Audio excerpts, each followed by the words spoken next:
Hello mga kamamshis! Welcome back to my channel! For today's video nga ay naisipan kong i-video yung tatlo habang sila'y nanonood ng larva. At yung isa nga di yan ay nakikibata na rin, nakikiisip bata na rin. Imbis lang siya.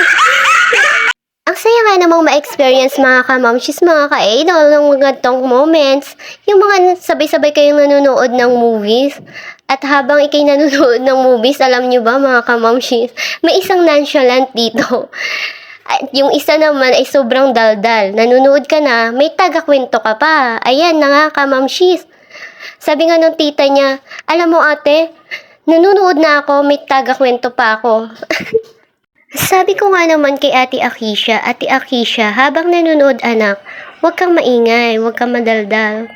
Kasi hindi natin maintindihan niyang pinapanood na.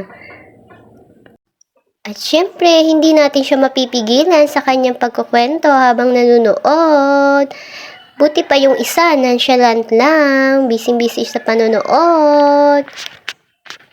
Hindi nila alam na binibidyo ko sila habang nanonood. Ayan.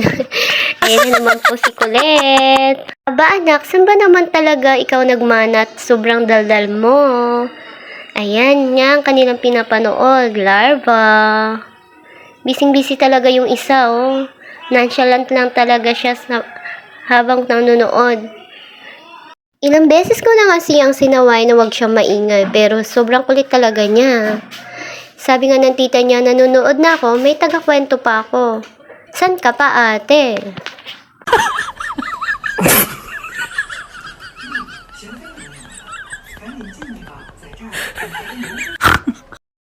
At talaga namang busy-busy nga kami sa panonood, pero talaga yung isa hindi napipigilan sa kanyang pagkakwento. Tawang-tawa nga ang tita niya sa kanya. Ang kulit kasi niya. At dahil nga sa kanyang kakulitan ay hinayaan na lang namin siya habang kami ay nanonood dahil hindi na namin maintindihan yung aming pinanonood.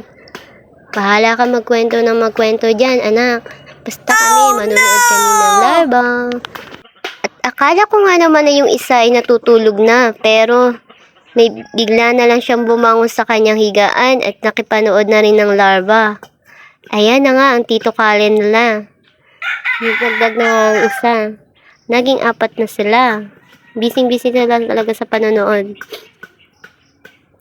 At talaga namang hindi maiwasan talaga magkwento ng aking anak. Siya lang talaga ang pinaka-bukod tanging maingay sa panonood. Ayan na, hindi niya maiwasan talaga hindi magkukwento.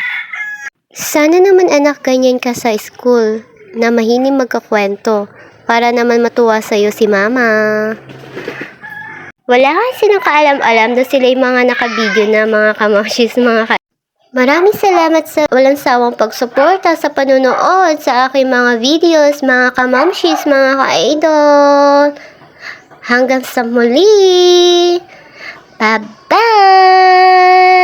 Thank you for watching, everyone!